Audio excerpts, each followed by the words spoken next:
त्या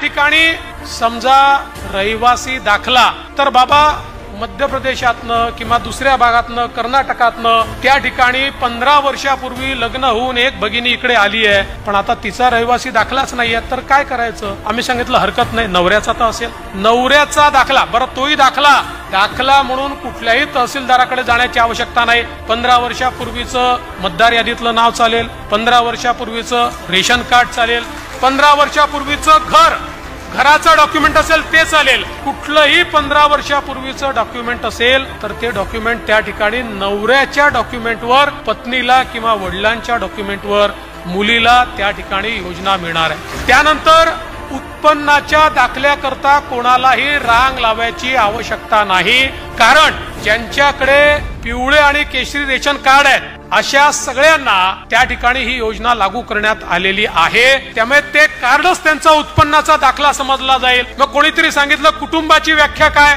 ration card ही कुटुंबाची व्याख्या आहे. त्यामुळे नव्याने आता हे कुटुंब काय आहे, त्याचा दाखला घ्यायचा आहे का? असा कुठलाही दाखला घेण्याची आवश्यकता नाहीये.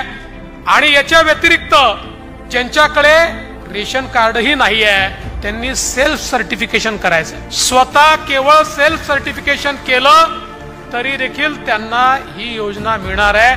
ही योजना आमच्या बहिणींना बाहेर ठेवण्याकरता नाही आहे, ही आमच्या बहिणींना आत घेण्याकरता योजना तयार करण्यात आलेली आहे.